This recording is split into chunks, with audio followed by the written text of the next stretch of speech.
Lined up. And they're off. He Can Run burst out of the air from Decisive Move on the outside, showing early speed. So Decisive Move and He Can Run. These two open up on no financing needed, racing third position. Then it's Wild Lewis on the outside in fourth. Tin Star is fifth and riding the inside. A gap of 6 to Lightning and Hail, and Yes He Did is last, and Yes He Did is about 10 from the front. So He Can Run puts on a solid pace, prompted by Decisive Move. Head-to-head for the lead, no financing needed. A headstrong third and tugging right along there. Tin Star is fourth, while Lewis is in fifth. It's another 4 back. Lightning and Hail trying to get involved from 7 off the front. And Yes He Did also in the back of the pack down inside. Yes He Did now improves the spot into the far turn. Decisive Move still going at it. He Can Run back second on the inside. No financing needed. Tin Star and Wild Lewis right there in the second flight, and they're beginning to close. Wild Lewis on the outside stokes up a big rally. Here's Wild Lewis on the outside, sweeping up 3 wide to Decisive Move, and He Can Run down to the fence. No financing needed. Just do a little bit better than that. On the inside is Tin Star. Out in the center of the track is Yes He Did. At the 360s pole, Wild Lewis outside. He Can Run, fighting on the inside. He Can Run, running a tenacious one here. He Can Run, Wild Lewis, He Can Run, and he can hold off Wild Lewis. He Can Run to do it, a length. Wild Lewis second, Yes He Did was third.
He Can Run. Abel Castellano Jr. up for Robert E. Masterson, owner. Alan Goldberg, trainer, bred in Kentucky by Mr. and Mrs. Robert Masterson. 3-year-old bay gelding by Successful Appeal from another by Seattle Slew.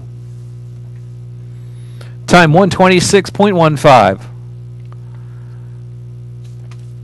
Third race, scratch 1A Haitian Nation, 2 Intimate Storm. 5 Daddy's Keeley, 7 Houdini's Bluff. The fourth race, no changes. The fifth race, no changes.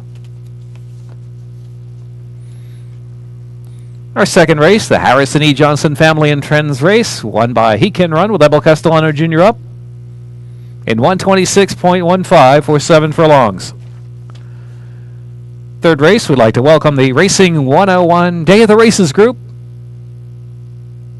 50-cent pick 3 wagering third.